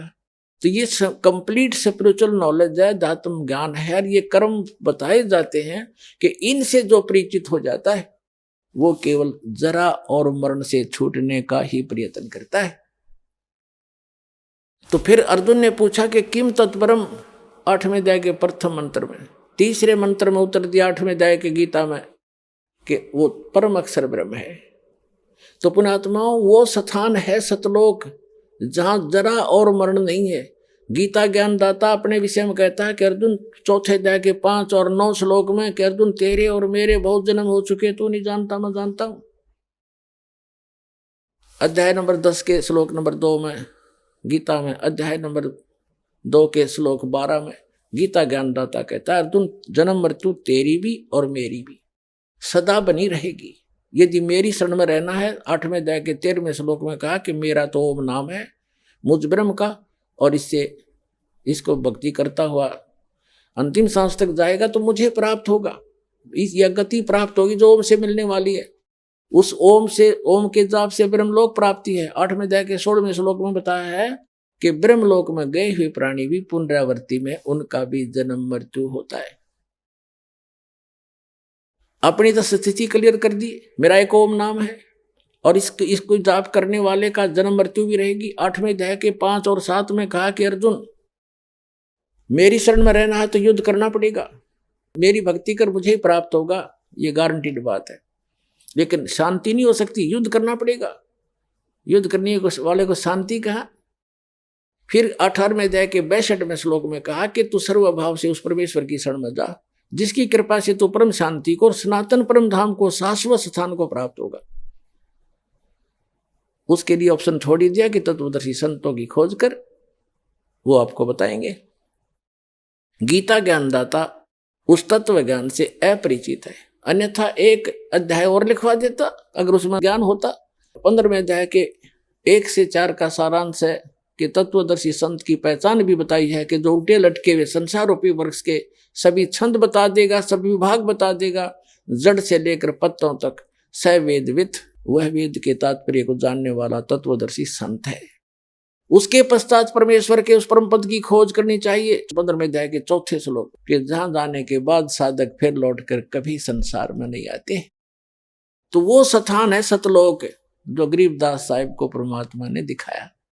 फिर गरीबदास जी से कहा कि जा बेटा नीचे जाओ। गरीबदास जी कहने लगे, हे भगवान, इसे गंदे लोक में मुझे ना भेजो मेरे दाता, वहां तो इधर तो देखने को दिल नहीं कर रहा, यहाँ की स्वर्ग की यह हालत है और नीचे तो और बुरा हाल हो रहा है। तो परमात्मा ने कहा, वैसे तुम यहाँ नहीं रह सकते बच्चा, क्योंकि जब आप यहाँ से गए आप पुण्यों से परिपूर्ण थे, अब इतने ही पुण्यों से भक्ति से धनी होकर के वापस आ सकते हो, तब यहाँ पर स्थायी स्थान मिलेगा। और उसके लिए मैं ऐसा मंत्र दूंगा, सतनाम और सारनाम और प्रथम मंत्र, इन सब की भक्ति करने से आप वहां ऋणी होगे हो, काल के जाल में फंसे हो। वो तुमसे टैक्स लेता है, क्योंकि ये पृथ्वी किस ब्रह्मांड उसने तप करके प्राप्त किए, ये उसका अपना साधन है और तुम गलती से चले गए, गलती करके वहां। अब उसने पहले तो तुम्हारे को लूटा, स्वर्ग बना करके वहां रेस्टोरेंट बना रखे हैं। 10% किसी में चार्जेज है, किसी में 20%, किसी में 25% टैक्स लेता है। बाकी सब सुविधाएं, नाचना गाना और बकवास रंडी बाजी कुछ करो वहां पर, लेकिन वो पैसे खर्च होते हैं, अक्षीण होते, और जिससे ये सब अपना गुजारा चला रहे। तब परमात्मा ने कहा, तुम नीचे जाओगे, एक ऐसी अनमोल भक्ति दूंगा बेटा, थोड़े ही सुमन से घने धनी हो जाओगे उस भक्ति के। अब क्या बताया है? फिर गरीबदास जी नीचे आए। गरीबदास जी ने स्वीकार किया कि जो आपकी आज्ञा, और कहा बेटा नीचे जाकर बता, ढोल पीट दे मेरा और गवाह बन जा बेटा। तेरे भाई बहन बहुत सभी यहां से गए हुए सब मिसगाइडेड है, और कबीर भगवान ने उनके अंतःकरण में कंप्लीट स्पिरिचुअल नॉलेज फीड कर दिया। पहले यही नॉलेज परमात्मा ने इस सरपुरुष जो 21 ब्रह्मांड का स्वामी जो काल है, इसके अंदर फीड किया था। आइए अब हम उन श्रद्धालुओं के अनुभव जानते हैं जो जगत गुरु तत्वदर्शी संत रामपाल जी महाराज जी से दीक्षा प्राप्त कर चुके हैं तथा उनके द्वारा बताए गए भक्ति मार्ग पर चल रहे हैं। नमस्कार सर। सर साहब जी। क्या नाम है सर आपका? लक्ष्मण दास जी। कहाँ के रहने वाले हैं सर? फिरोजपुर हुसैनीवाला बॉर्डर पाकिस्तान के साथ ही। सर संत रामपाल जी महाराज से आपने नाम दीक्षा कब ली? 2017 23/10/2017 जी। सर संत रामपाल जी महाराज की शरण में आने से पहले आप क्या भक्ति साधना करते थे? संत रामपाल जी महाराज की शरण से आने से पहले हम गुरुद्वारे में जाते थे तो, और घर में पीरों की ज्योति लगती थी। पूजा करते करते हम इतने दुखी हो गए थे, काल ने हमें बहुत सताया जी। हमारा 13 साल के लड़के की डेथ हो गई जी। हम परमात्मा से इतनी दूर चले गए कि रब दा तो बस सानू, ਅਸੀਂ ਕਹਿੰਦੇ ਸੀ ਵੀ ਸਾਨੂੰ ਰੱਬ ਤਾਂ ਚਾਹੀਦਾ ਹੀ ਨਹੀਂ ਜੀ। ਮੈਂ 8 ਮਹੀਨੇ ਉੱਪਰ ਨੂੰ ਮੂੰਹ ਕਰ ਕਰਕੇ ਨਾ ਕੁੱਤੇ ਵਾਂਗੂ ਗਾਲਾਂ ਕੱਢਦਾ ਸੀ ਜੀ ਰੱਬ ਨੂੰ। ਮੈਂ ਕਹਿੰਦਾ ਸੀ ਰੱਬਾ ਜੇ ਤੂੰ ਮੈਨੂੰ ਜਾਵੇਂ ਨਾ ਮਿਲ ਤੇ ਮੈਂ ਤੈਨੂੰ ਕੁੱਟ-ਕੁੱਟ ਕੇ ਨਾ ਮੈਂ ਤੇਰਾ ਸਿਰ ਗੰਜਾ ਕਰ ਦਿਆਂ, ਕਿਉਂਕਿ ਲੜਕਾ ਮੇਰਾ ਜਵਾਨ ਥਾ ਐਡਾ ਥਾ।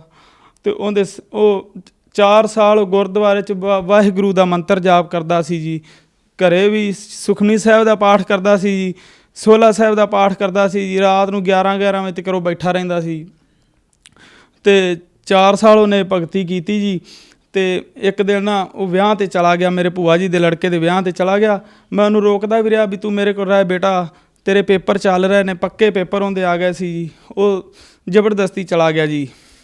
ਉੱਥੇ ਕੀ ਹੋਇਆ, ਉੱਥੇ ਨੱਚੀ ਦੌੜੀ ਜਾ ਰਹੇ ਸੀ ਸ਼ਰਾਬੀ, ਉਹਨਾਂ ਨੇ ਰਿਵਾਲਵਰ ਕਿਤੇ ਫਾਇਰ ਫੂਰ ਕਰ ਰਿਹਾ ਸੀ, ਰਿਵਾਲਵਰ ਕੱਢਿਆ, ਸਿੱਧੀ ਗੋਲੀ ਮੇਰੇ ਬੱਚੇ ਦੇ ਸਿਰ 'ਚ ਲੱਗੀ ਜੀ, ਇੱਥੇ ਮੱਥੇ ਦੇ ਵਿੱਚ ਜੀ। ਉਹਨੂੰ ਉਠਾਇਆ ਜੀ, ਇੱਥੇ ਲੁਧਿਆਣਾ ਸ਼ਹਿਰ ਲੈ ਕੇ ਆਏ ਡੀਐਮਸੀ 'ਚ ਲੈ ਕੇ ਆਏ ਜੀ। ਅਤੇ ਉੱਥੇ ਰਾਤ ਦੇ 3 ਵਜੇ ਉਹਦੀ ਡੈਥ ਹੋ ਗਈ ਜੀ। ਉਸ ਤੋਂ ਬਾਅਦ ਯਾਨੀ ਕਿ ਅਸੀਂ ਪਰਮਾਤਮਾ ਤੋਂ ਇੰਨੀ ਦੂਰ ਹੋ ਗਏ ਸੀ ਜੀ, ਅਸੀਂ ਬਹੁਤ ਦੁਖੀ ਹੋ ਗਏ ਸੀ। ਸਾਨੂੰ ਕਾਲ ਨੇ ਇੰਨਾ ਸਤਾਇਆ ਜੀ, ਸਾਰੇ ਜੀਆਂ ਦਾ ਜੀ ਕਰਦਾ ਸੀ ਵੀ ਮਰ ਜਾਈਏ ਜੀ ਅਸੀਂ। ਫਿਰ ਅਸੀਂ ਸੋਚਣ ਲੱਗ ਪਏ ਵੀ ਰੱਬ ਹੈ ਹੀ ਨਹੀਂ ਦਾ ਇੱਥੇ ਦੁਨੀਆ 'ਤੇ ਹੀ।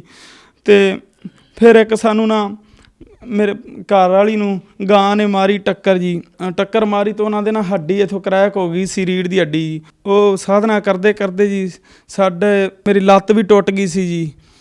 ਲੱਤ ਟੁੱਟਣ ਦੇ ਬਾਵਜੂਦ ਵੀ ਮੈਂ 6 ਮਹੀਨੇ ਮੰਜੇ 'ਤੇ ਤੜਫਦਾ ਰਿਹਾ ਜੀ। ਇੰਨੇ ਦੁੱਖ ਵੇਖੇ ਜੀ, ਅਸੀਂ ਤਾਂ ਸਾਰੇ ਜਾਣ ਤੋਂ ਕਹਿੰਦੇ ਸੀ भी ਅਸੀਂ ज़्यादा दुखी हैं जी। सर फिर आप संत रामपाल जी महाराज की शरण में कैसे आए? संत रामपाल जी की शरण में असी आए जी। ਫਿਰੋਜ਼ਪੁਰ ਤੋਂ ਇੱਕ ਕਾਲਾ ਪਹਿਲਵਾਨ ਭਗਤ ਹੈਗਾ ਜੀ, ਉਹਦੇ ਕੋਲ ਅਸੀਂ ਨਾ ਉਹ ਮੇਰੇ ਭਗਤਮਤੀ ਦਾ ਘਰ ਵਾਲੀ ਦਾ ਯਾਨੀ ਕਿ ਇਲਾਜ ਕਰਾਉਣ ਗਏ ਸੀ। ਉਹਨੇ ਸਾਨੂੰ ਕਿਹਾ ਵੀ ਇਹ ਭਗਤੀ ਤੁਹਾਡੀ ਵਿਅਰਥ ਹੈ ਜੀ, ਜਿਹੜੀ ਤੁਸੀਂ ਕਰ ਰਹੇ ਜੀ। ਅਸੀਂ ਕਿਹਾ ਜੀ ਵਿਅਰਥ ਹੈ ਜੀ। ਕਹਿੰਦਾ ਇਹ ਪੁਸਤਕ ਲੈ ਲੈ ਅਤੇ ਫਾਈਲ ਕਾ ਸਤਸੰਗ ਹੈਗਾ ਜੀ, ਜੇ ਤੇਰਾ ਜੀ ਕਰੇ ਤੇ ਆ ਜਾਵੀਂ, ਨਹੀਂ ਤਾਂ ਤੇਰੀ ਮਰਜ਼ੀ। ਬਈ ਮੈਨੂੰ ਤਾਂ ਜਦੋਂ ਇਹ ਲੱਗਿਆ ਨਾ ਵੀ ਉਹਨੇ ਮੈਨੂੰ ਇੱਦਾਂ ਖਿੱਚ ਕੇ ਕਹਿ ਤਾ ਵੀ ਤੇਰਾ ਜੀ ਕਰੇ ਤੇ ਆ ਜਾਵੀਂ, ਨਹੀਂ ਤਾਂ ਤੇਰੀ ਮਰਜ਼ੀ। ਮੈਂ ਜਾਣਾ ਤਾਂ ਉਹ ਢੇਸੀਆਂ ਵਾਲੇ ਮਹਾਰਾਜ ਦੇ ਸਤਸੰਗ 'ਤੇ ਸੀ। ਉਹ ਮੈਨੂੰ ਮੇਰੀ ਭੈਣ ਕਹਿੰਦੀ ਸੀ ਉੱਧਰ ਆ ਜੀ, ਉੱਧਰ ਨਹੀਂ ਮੈਂ ਗਿਆ। ਮੈਂ ਫਾਜ਼ਿਲਕਾ ਚਲਾ ਗਿਆ ਜੀ। ਫਾਜ਼ਿਲਕਾ ਜਾ ਕੇ ਉੱਥੇ ਮੈਂ ਸਤਸੰਗ ਗੁਰੂ ਜੀ ਦਾ ਸੁਣਿਆ। ਗੁਰੂ ਜੀ ਤਾਂ ਸਾਰਾ ਗੁਰੂ ਗ੍ਰੰਥ ਸਾਹਿਬ ਅਤੇ ਉਹ ਸਾਰੇ ਵੇਦ ਖੋਲ੍ਹੀ ਜਾਂਦੇ ਪਏ ਸੀ। ਸਾਨੂੰ ਨਹੀਂ ਪਤਾ ਸੀ ਇਹਨਾਂ ਪੁਸਤਕਾਂ ਦਾ ਵੀ ਇਹ ਕੀ ਚੀਜ਼ਾਂ ਨੇ, ਪਹਿਲੋਂ ਸਾਨੂੰ ਕੋਈ ਪਤਾ ਨਹੀਂ ਸੀ ਜੀ। ਅਤੇ ਬਾਅਦ 'ਚ ਸਾਨੂੰ ਜਦੋਂ ਪਤਾ ਲੱਗਾ ਵੀ ਉਹਨਾਂ ਸਾਰੀ ਬਾਲੇ ਵਾਲੀ ਸਾਖੀ ਪੜ੍ਹ ਕੇ ਸੁਣਾਤੀ। ਸੰਤ ਰਾਮਪਾਲ ਜੀ ਮਹਾਰਾਜ ਨੇ ਜਦੋਂ ਪ੍ਰਾਣ ਸੰਗਲੀ ਖੋਲ੍ਹ ਕੇ ਸਾਨੂੰ ਵਿਖਾਈ ਉੱਥੇ ਸਤਸੰਗ ਦੇ ਵਿੱਚ, ਅਤੇ ਅਸੀਂ ਤਾਂ ਹੈਰਾਨ ਹੀ ਰਹਿ ਗਏ ਜੀ ਵੀ ਗੁਰੂ ਨਾਨਕ ਦੇਵ ਜੀ ਦਾ ਅਸੀਂ ਤਾਂ ਨਾਂ ਹੀ ਇਕੱਲਾ ਲੈਂਦੇ ਸੀ।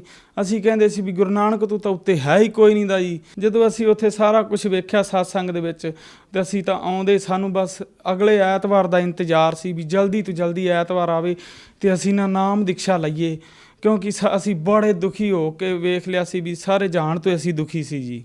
सर संत रामपाल जी महाराज की शरण में आने के बाद आपको क्या लाभ मिले? ਸੰਤ ਰਾਮਪਾਲ ਜੀ ਮਹਾਰਾਜ ਦੀ ਸ਼ਰਨ ਵਿੱਚ ਆਉਣ ਤੋਂ ਬਾਅਦ ਜੀ ਲਾਭ ਨਿੱਕੇ ਮੋਟੇ ਤਾਂ ਸਾਨੂੰ ਡੇਲੀ ਹੁੰਦੇ ਨੇ ਜੀ। ਪਹਿਲਾ ਲਾਭ ਤਾਂ ਮੈਨੂੰ ਇਹ ਹੋਇਆ ਜੀ, ਮੈਂ ਜਰਦਾ ਖਾਂਦਾ ਸੀ ਜੀ, ਨਸ਼ਾ ਕਰਦਾ ਸੀ, ਬੀੜੀਆਂ ਵੀ ਪੀਂਦਾ ਸੀ ਜੀ। ਕਿਉਂਕਿ ਸਾਡੇ ਉੱਧਰ ਸਾਰੇ ਪੰਜਾਬ ਦੇ ਵਿੱਚ ਨਾ ਇਹ ਨਸ਼ਾ ਬਹੁਤ ਚੱਲ ਰਿਹਾ ਜੀ, ਜਰਦਾ ਵੀ ਉਹ ਖਾਂਦਾ ਸੀ ਜੀ। ਉਹ ਸਤਸੰਗ ਸੁਣਨ ਦੇ ਨਾਲ ਹੀ ਮੇਰਾ ਜਦੋਂ ਸੰਤ ਰਾਮਪਾਲ ਜੀ ਮਹਾਰਾਜ ਜੀ ਦਾ ਨਾਮ ਲਿਆ ਤਾਂ ਉਸ ਤੋਂ 2 ਦਿਨ ਪਹਿਲਾਂ ਹੀ ਮੇਰਾ ਨਸ਼ਾ ਛੁੱਟ ਗਿਆ ਜੀ। ਨਸ਼ਾ ਛੁੱਟਣ ਦੇ ਨਾਲ ਹੀ ਮੈਨੂੰ ਇੰਨੇ ਲਾਭ ਹੋਏ ਕਿ ਇੱਕ ਮੈਨੂੰ ਪਤਾ ਲੱਗ ਗਿਆ ਵੀ ਪਹਿਲੋਂ ਤਾਂ ਸਾਡੀ ਇੱਕ ਮਾਇਆ ਦੀ ਹਵਸ ਵਿੱਚ ਹੀ ਅਸੀਂ ਡੁੱਬੇ ਪਏ ਸੀ ਜੀ। ਅਸੀਂ ਸੋਚਦੇ ਸੀ ਸਾਡਾ ਮੇਨ ਮਕਸਦ ਤਾਂ ਪੈਸਾ ਇਕੱਠਾ ਕਰਨਾ ਹੈ ਅਤੇ ਘਰੇ ਸਾਡਾ ਚੰਗਾ ਘਰ ਹੋਵੇ, ਪਰ ਹੁਣ ਸਾਨੂੰ ਨਾ ਤਾਂ ਕੋਈ ਮਾਇਆ ਚੰਗੀ ਲੱਗਦੀ ਹੈ ਜੀ, ਸਿਰਫ ਉਹ ਪਰਮਾਤਮਾ ਦਾ ਜਦੋਂ ਗਿਆਨ ਸਮਝਿਆ ਨਾ ਅਤੇ ਸਾਨੂੰ ਸਿਰਫ ਪਰਮਾਤਮਾ ਦੀ ਭਗਤੀ ਚੰਗੀ ਲੱਗਦੀ ਹੈ ਜੀ। ਅਤੇ ਇੱਕ ਹੋਰ ਮੋਟੇ ਮੋਟੇ ਲਾਭ ਦੱਸਾਂਗਾ ਜੀ। ਅਸੀਂ ਇੱਥੇ ਜਾ ਰਹੇ ਸੀ ਗੁਰੂ ਅਰਸਾਏ ਆਪਣੇ ਪਿੰਡ ਤੋਂ, ਮੇਰਾ ਲੜਕਾ ਅਤੇ ਮੈਂ, ਇੱਕ ਛੋਟਾ ਮੇਰਾ ਲੜਕਾ ਹੈਗਾ। ਅਸੀਂ ਦੋਵੇਂ ਜਾ ਰਹੇ ਸੀ ਅਤੇ ਨਾਕਾ ਰਸਤੇ 'ਚ ਲੱਗਾ, ਅਸੀਂ 14-15 ਪੁਲਿਸ ਵਾਲੇ ਖੜ੍ਹੇ ਸੀ ਜੀ। ਉੱਥੇ ਨਾ ਉਹਨਾਂ ਨੂੰ ਵੇਖ ਕੇ ਲੋਕ ਵਾਪਸ ਜਾ ਰਹੇ ਸੀ। ਅਸੀਂ ਕਿਹਾ ਵੀ ਇਹ ਕੀ ਹੈ ਵੀ ਨਾਕਾ ਲੱਗਿਆ, ਨਾਲ ਹੀ ਦੱਸੀ ਜਾਂਦੇ ਪਏ ਸੀ ਨਾਕਾ ਲੱਗਿਆ ਜੀ, ਚਲਾਨ ਕੱਟੀ ਜਾਂਦੇ ਨੇ, ਕਿਸੇ ਨੂੰ ਨਹੀਂ ਲੰਘਣ ਦਿੰਦੇ। ਅਸੀਂ ਉੱਥੇ ਜਾ ਕੇ ਕਿਹਾ ਵੀ ਹੁਣ ਸੰਤ ਰਾਮਪਾਲ ਜੀ ਮਹਾਰਾਜ ਨੂੰ ਪਰਖਦੇ ਹਾਂ ਜੀ, ਵੀ ਭਲਾ ਸਾਨੂੰ ਛਡਾਉਂਦੇ ਨੇ ਕਿ ਨਹੀਂ। ਵੀ ਕਹਿੰਦੇ ਨੇ ਨਾ ਉਹ ਤਾਂ ਮਰੇ ਨੂੰ ਜਿੰਦਾ ਕਰ ਦਿੰਦੇ ਨੇ। ਉਦੋਂ ਅਸੀਂ ਨਵਾਂ ਹੀ ਨਾਮ ਲਿਆ ਸੀ ਜੀ ਸੰਤ ਰਾਮਪਾਲ ਜੀ ਮਹਾਰਾਜ ਤੋਂ। ਅਤੇ ਅਸੀਂ ਉੱਥੇ ਜਾ ਕੇ ਮੋਟਰਸਾਈਕਲ ਲਾਇਆ ਨਾਲ, ਉਹ ਕਹਿੰਦੇ ਜੀ ਵਿਖਾਓ ਜੀ ਕਾਪੀ ਵਿਖਾਓ। ਮੈਂ ਕਿਹਾ ਨਹੀਂ ਹੈਗੀ ਜੀ। ਕਹਿੰਦੇ ਲਾਇਸੈਂਸ ਵਿਖਾਓ, ਕਹਿੰਦੇ ਨਹੀਂ ਹੈਗੀ। ਮੈਂ ਕਿਹਾ, ਕਹਿੰਦਾ ਵੀ ਕੋਈ ਤਾਂ ਇਹਦੀ ਪਰਚੀ ਵਿਖਾ ਦੇ। ਮੈਂ ਕਿਹਾ ਨਹੀਂ ਹੈਗੀ ਜੀ। ਅਤੇ ਕਹਿੰਦਾ ਚੱਲ ਫਿਰ ਉੱਥੇ ਲਾ ਅਤੇ ਚਲਾਨ ਕਟਾ।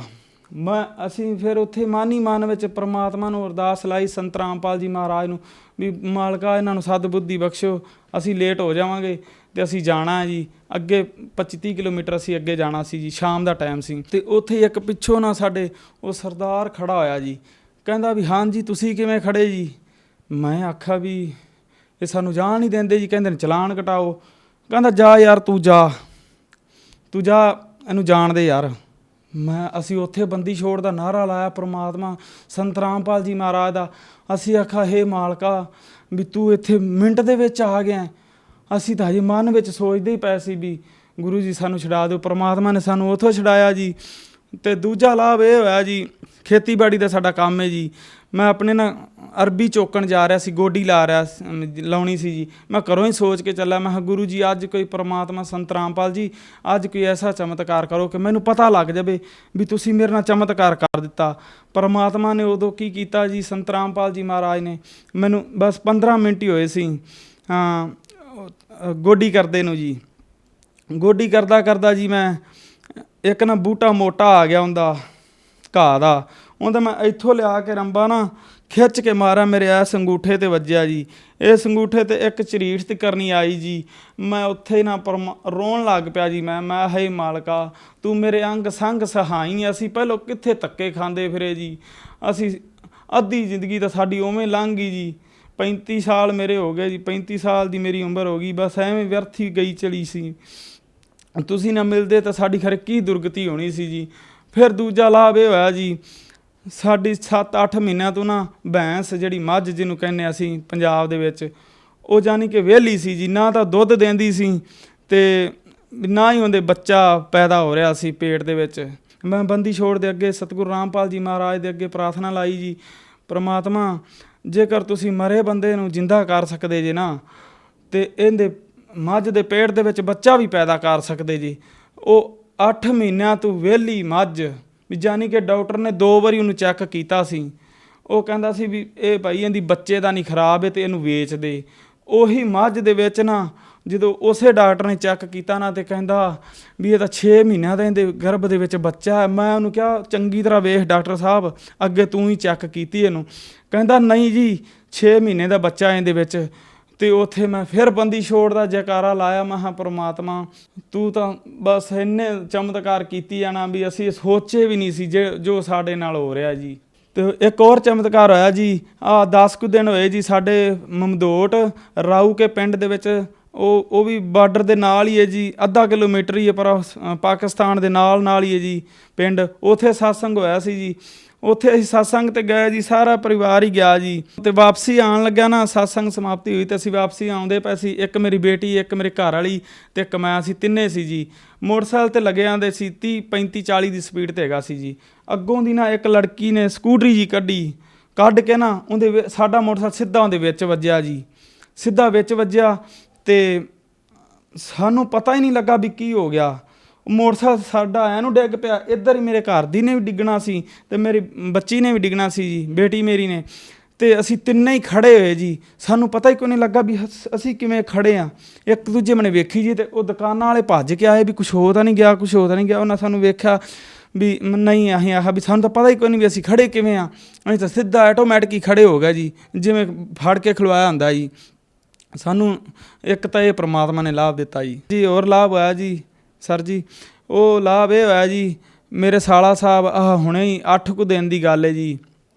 ਉਹਨਾਂ ਨੂੰ ਨਾ ਅਸੀਂ 6 ਮਹੀਨਿਆਂ ਤੋਂ ਕਹਿੰਦੇ ਆ ਰਹੇ ਹਾਂ ਜੀ ਵੀ ਸੰਤ ਰਾਮਪਾਲ ਜੀ ਮਹਾਰਾਜ ਦਾ ਸਾਧਨਾ TV 'ਤੇ 7:40 ਤੋਂ 8:30 ਵਜੇ ਤੱਕ 8:40 ਤੱਕ ਸਤਸੰਗ ਆਉਂਦਾ ਜੀ, ਉਹ ਸੁਣਿਆ ਕਰੋ। ਉਹ ਨਾ ਕਦੀ ਸਾਡੀ ਗੱਲ ਮੰਨ ਲੈਂਦੇ ਸੀ ਅਤੇ ਕਦੀ ਨਹੀਂ ਮੰਨਦੇ ਸੀ, ਕਦੀ ਬਸ ਐਵੇਂ ਕੰਮਾਂ ਕਾਰਾਂ ਵਿੱਚ ਸੁਣਦੇ ਨਹੀਂ ਸੀ ਜੀ। ਅਤੇ ਬਸ ਅਸੀਂ ਉਹਨਾਂ ਨੂੰ ਇਹੀ ਕਹਿੰਦੇ ਸੀ ਵੀ ਇਹ ਪ੍ਰਮਾਤਮਾ ਆਏ ਨੇ ਧਰਤੀ 'ਤੇ, ਇਹ ਤਾਂ ਮਰਿਆਂ ਨੂੰ ਜਿੰਦਾ ਕੀਤੀ ਜਾਂਦੇ ਪਏ ਨੇ। ਜਿਨ੍ਹਾਂ ਕਰੇ ਬੱਚੇ ਨਹੀਂ ਉਹਨਾਂ ਕਰੇ ਬੱਚੇ ਪੈਦਾ ਹੋਈ ਜਾਂਦੇ ਪਏ ਨੇ ਜੀ ਸੰਤ ਰਾਮਪਾਲ ਜੀ ਮਹਾਰਾਜ ਤੋਂ ਨਾਮ ਲੈ ਕੇ।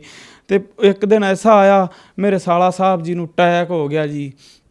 ਅਟੈਕ ਹੋ ਗਿਆ ਨਾ ਅਤੇ ਉਹ ਘਰੇ ਡਿੱਗ ਪਿਆ ਅਤੇ ਸਾਰਾ ਪਰਿਵਾਰ ਇਕੱਠਾ ਹੋ ਗਿਆ। ਉਹ ਕਹਿੰਦੇ ਖਤਮ ਹੋ ਗਿਆ, ਕਹਿੰਦੇ ਵੀ ਉਹਦੇ ਤਾਂ ਸਰੀਰ ਹੀ ਠੰਡਾ ਹੋ ਗਿਆ। ਉਹ ਰੋਣ ਲੱਗ ਪਏ ਜੀ, ਸਾਰਾ ਪਰਿਵਾਰ ਰੋਵੇ। ਉਹਨਾਂ ਸਾਨੂੰ ਤੁਰੰਤ ਫੋਨ ਕੀਤਾ, ਕਹਿੰਦੇ ਇਹੀ ਕਹਿੰਦੇ ਨੇ ਵੀ ਇੱਕ ਸੰਤ ਰਾਮਪਾਲ ਜੀ ਇਹ ਵੀ ਜਿਹੜਾ ਮਰੇ ਨੂੰ ਜਿੰਦਾ ਕਰ ਸਕਦਾ। ਉਹਨਾਂ ਸਾਡੇ ਮਨੇ ਜਦੋਂ ਫੋਨ 'ਤੇ ਗੱਲ ਹੋਈ ਅਤੇ ਮੇਰੇ ਘਰ ਵਾਲੀ ਨੇ ਕਿਹਾ ਉੱਥੇ ਹੀ ਬੰਦੀ ਛੋੜ ਸਤਿਗੁਰੂ ਰਾਮਪਾਲ ਜੀ ਮਹਾਰਾਜ ਦੇ ਅੱਗੇ ਇਵੇਂ ਅਰਦਾਸ ਲਾ ਦਿਓ ਵੀ ਪ੍ਰਮਾਤਮਾ ਅਸੀਂ ਤੇਰੇ ਚਰਨਾਂ ਵਿੱਚ ਆਵਾਂਗੇ, ਅਸੀਂ ਨਾਮਦਾਨ ਲਵਾਂਗੇ, ਇਹਨੂੰ ਠੀਕ ਕਰ ਦਿਓ। ਤੇ 15 ਮਿੰਟਾਂ ਪਿੱਛੋਂ ਨਾ ਉਹੀ ਮੇਰਾ ਸਾਲਾ ਸਾਹਿਬ ਸਾਡੇ ਨਾਲ ਫੋਨ ਤੇ ਗੱਲਾਂ ਕਰਨ ਲੱਗ ਪਿਆ ਜੀ। ਅਸੀਂ ਕਹਿੰਦੇ ਸੀ ਵੀ ਤੂੰ ਇੱਥੇ ਆ ਜਾ ਸਾਡੇ ਕੋਲ ਤੇ ਤੈਨੂੰ ਨਾਮ ਗੁਰੂ ਜੀ ਤੋਂ ਨਾਮ ਲੈ ਲਈ, ਸ਼ਾਮ ਨੂੰ ਕਹਿੰਦੇ ਸੀ। ਉਹ ਕਹਿੰਦਾ ਮੈਨੂੰ ਪੁੱਛਣ ਦੱਸਣ ਵਾਲੇ ਲੱਗੇ ਆਉਂਦੇ ਨੇ, ਮੈਂ ਉਹਨਾਂ ਨੂੰ ਵੀ ਜਾਣੀ ਕਿ ਮਿਲ ਕੇ ਆਵਾਂਗਾ। ਮੈਂ ਕਿਹਾ ਪੁੱਛਣ ਦੱਸਣ ਵਾਲੇ ਤਾਂ ਤੈਨੂੰ ਉਦੋਂ ਵੀ ਆਣੇ ਸੀ ਜਦੋਂ ਤੇਰੀ ਮੌਤ ਹੋ ਜਾਂਦੀ, ਤੇ ਉਦੋਂ ਵੀ ਉਹਨਾਂ ਆਉਣਾ ਸੀ 2 ਦਿਨ ਦਾ ਬਸ ਰੋਣਾ ਸੀ ਤੇ ਉਹਨਾਂ ਫਿਰ ਚਲੇ ਜਾਣਾ ਸੀ। ਤੇ ਦੁੱਖ ਤਾਂ ਸਾਰਾ ਇਹਨਾਂ ਬੱਚਿਆਂ ਨੂੰ ਸਾਰੀ ਉਮਰ ਦਾ ਭੋਗਣਾ ਪੈਣਾ ਸੀ। ਤੇ ਉਹਨੇ ਸਾਡੀਆਂ ਗੱਲਾਂ ਤੇ ਅਮਲ ਕੀਤਾ। ਉਹ ਮੈਂ ਤੁਰੰਤ ਆ ਗਿਆ ਸਾਡੇ ਕੋਲ ਇੱਥੇ। ਉਹਨਾਂ ਨੇ ਨਾਮ ਲਿਆ ਜੀ ਮੇਰੇ ਸਾਲਾ ਸਾਹਿਬ ਜੀ ਨੇ। ਤੇ ਅਸੀਂ ਨਾ ਹੁਣ ਉਹਨਾਂ ਦੀ ਰਿਪੋਰਟ ਕਰਾਈ ਫਰੀਦਕੋਟ ਤੋਂ, ਬਿਲਕੁਲ ਕੁਛ ਵੀ ਨਹੀਂ ਆਇਆ ਜੀ ਉਸ ਰਿਪੋਰਟ ਦੇ ਵਿੱਚ। ਹੁਣ ਬੰਦੀ ਛੋੜ ਦੇ ਸਾਰਾ ਦਿਨ ਜੈਕਾਰੇ ਲਾਉਂਦਾ ਫਿਰਦਾ ਹੁੰਦਾ ਜੀ ਹਰ ਇੱਕ। ਹਜੇ ਜਾਨੀ ਕਿ ਉਹਨੂੰ ਪੂਰਾ ਗਿਆਨ ਨਹੀਂ ਹੈਗਾ ਜੀ। ਉਹ ਫਿਰ ਵੀ ਹਰ ਕਿਸੇ ਨੂੰ ਕਹਿੰਦਾ ਪਰਮਾਤਮਾ ਆਏ ਨੇ ਧਰਤੀ ਤੇ, ਉੱਥੇ ਜਾਓ ਤੇ ਉਹਦੇ ਕੋਲੋਂ ਨਾਮ ਲਓ ਸੰਤ ਰਾਮਪਾਲ ਜੀ ਮਹਾਰਾਜ ਤੋਂ। ਇਹ ਅਗਿਆਨੀ ਲੋਕ ਨੇ, ਇਹ ਸਮਝਦੇ ਨਹੀਂ ਜੀ। ਇਹ ਪਰਮਾਤਮਾ ਨੂੰ ਤਾਂ ਕਹਿੰਦੇ ਨੇ ਇਹ ਐਵੇਂ ਹੀ ਹੈ ਬਸ। ਤੇ ਦੂਜਾ ਬਸ ਮੜੀਆਂ ਮਸੀਤਾਂ ਨੂੰ ਪੂਜੀ ਲਗੇ ਆਉਂਦੇ ਨੇ ਜੀ। ਤੇ ਇਸ ਕਰਕੇ ਆਪਣੀ ਤਾਂ ਇਹ ਹੱਥ ਜੋੜ ਕੇ ਬੇਨਤੀ ਹੈ ਜੀ, ਸੰਤ ਰਾਮਪਾਲ ਜੀ ਮਹਾਰਾਜ ਉਹ ਚਮਤਕਾਰ ਕੀਤੀ ਜਾ ਰਹੇ ਨੇ ਜੀ ਜਿਹੜਾ ਦੁਨੀਆ ਤੇ ਨਾ ही कोई कर सकिया ਤੇ ना ही होया है, बस संत रामपाल जी कर रहे हैं जी। सर आपने बताया कि आपने संत रामपाल जी महाराज से नाम दीक्षा लेने के बाद नशा छोड़ दिया, तो संत रामपाल जी महाराज नशा मुक्त भारत बनाने में क्या योगदान दे सकते हैं? ਬੰਦੀ ਛੋੜ ਸਤਿਗੁਰੂ ਰਾਮਪਾਲ ਜੀ ਮਹਾਰਾਜ ਜੀ ਦਾ ਸਤਸੰਗ ਸੁਣਨ ਨਾਲ ਹੀ ਮੇਰਾ ਤਾਂ ਕਿਆ ਇਹ ਪੂਰੇ ਦੇਸ਼ ਪੂਰੇ ਸੰਸਾਰ ਹੀ ਨਸ਼ਾ ਮੁਕਤ ਹੋ ਸਕਦਾ है जी। संत रामपाल जी महाराज तो फुल पावर आए हुए हैं इस धरती पे, पूर्ण परमात्मा आए हुए ने जी। ਤੇ परमात्मा संत रामपाल जी महाराज ਦੀ ਸ਼ਰਨ ਵਿੱਚ ਆਉਣ ਨਾਲ ਸਾਰਾ ਸੰਸਾਰ ਹੀ ਨਸ਼ਾ ਮੁਕਤ ਹੋ ਸਕਦਾ ਹੈ ਜੀ। ਹੋਰ ਕਿਤੋਂ ਨਹੀਂ ਨਸ਼ਾ ਮੁਕਤੀ ਮਿਲਣੀ ਜੀ। ਕਿੰਨੇ ਸੈਂਟਰ ਖੁੱਲ੍ਹੇ ਨੇ ਜੀ ਇਸ ਪੰਜਾਬ 'ਚ, ਕੋਈ ਕਿਤੇ ਵੀ ਕੋਈ ਤਾਂ ਪ੍ਰੂਫ ਕਰਕੇ ਵਿਖਾਵੇ ਵੀ ਇਸ ਬੰਦੇ ਨੇ ਨਸ਼ਾ ਛੱਡਿਆ। ਨਸ਼ਾ ਛੱਡੇਗਾ ਨਹੀਂ ਜੀ। ਜੇ ਬੀੜਾ ਛੱਡੇਗਾ ਨਾ ਤੇ ਉਹ ਟੀਕਾ ਲਾਣਾ ਸ਼ੁਰੂ ਕਰ ਦੇਦਾ, ਜੇ ਸ਼ਰਾਬ ਛੱਡੇਗਾ ਨਾ ਤੇ ਉਹ ਬੀੜਾ ਲਾਣਾ ਸ਼ੁਰੂ ਕਰ ਦੇਦਾ ਜੀ। नशा नहीं छुट सकता जी। नशा छुटेगा तो सिर्फ संत रामपाल जी महाराज के सत्संग सुनने नाल ही नशा छुट जाता है जी। सर जो दर्शक आपको देख रहे हैं उनको आप क्या संदेश देना चाहते हैं? इस भारत के लोगों के साथ हाथ जोड़ के प्रार्थना है जी, बंदी छोड़ सतगुरु रामपाल जी महाराज धरती ते आए हुए ने। परमात्मा ਉਹੀ परमात्मा ने जी। कबीर साहब जी ਉਹਦੇ 600 ਸਾਲ ਪਹਿਲੋਂ ਆਏ ਸੀ, ਉਹਨਾਂ ਨਾਲ ਵੀ ਇਹੀ ਇਦਾਂ ਹੀ ਹੋਇਆ ਸੀ ਜੋ ਅੱਜ ਇਹ ਸੰਸਾਰ ਕਰ ਰਿਹਾ ਹੈ। ਤੇ ਹੁਣ ਸੰਤ ਰਾਮਪਾਲ ਜੀ ਮਹਾਰਾਜ ਆਏ ਨੇ, ਇਹਨਾਂ ਨਾਲ ਵੀ ਉਹੀ ਕਰ ਰਹੇ ਨੇ, ਕਿਉਂਕਿ ਜੋ ਸੱਚ ਬੋਲਦਾ ਉਹਦੇ ਸੱਚ ਨੂੰ ਦਬਾਉਣ ਵਾਸਤੇ ਇਹ ਝੂਠਾ ਸੰਸਾਰ ਹੈ ਜਿਹੜਾ ਇਹ ਦਬਾ ਤਾਂ ਪਾਉਂਦਾ, ਪਰ ਸੱਚ ਕਦੀ ਛੁਪਿਆ ਨਹੀਂ ਜੀ। सच ਤਾਂ सच ही है जी। सर जैसा कि आपने बताया आप पाकिस्तान बॉर्डर की सीमा पर रहते हैं, तो जो लोग पाकिस्तान से संत रामपाल जी महाराज से नाम दीक्षा लेना चाहते हैं वह संत रामपाल जी महाराज से कैसे नाम दीक्षा ले सकते हैं? पाकिस्तान तो क्या जी, पाकिस्तान में सेंटर खुले हैं संत रामपाल जी महाराज के, नामदान सेंटर खुले हैं और उधर बहुत संगत जुड़ रही है। संत रामपाल जी महाराज का ज्ञान समझ के बहुत भक्त उधर भाई इकट्ठे हो रहे। और पाकिस्तान तो क्या इस पूरे विश्व में, पूरे इंडिया में परमात्मा संत रामपाल जी महाराज ने नामदान सेंटर खुला रखे रहे जी। बहुत आसान तरीका हो गया जी भी नामदान सेंटर ते नाम दीक्षा प्राप्त करने का ही। और जिस भाई बहन ने संत रामपाल जी महाराज से नाम दीक्षा प्राप्त करनी हो तो टीवी पे सत्संग आउंदी जी, उहदे थल्ले पीली पट्टी आउंदी, पीली पट्टी ते सारे फोन नंबर एड्रैस दिता है जी। उत्थे कॉल करो ते नामदान सेंटर विच पहुँचो ते आदा नामदान लो जी। धन्यवाद सर। सत साहब जी।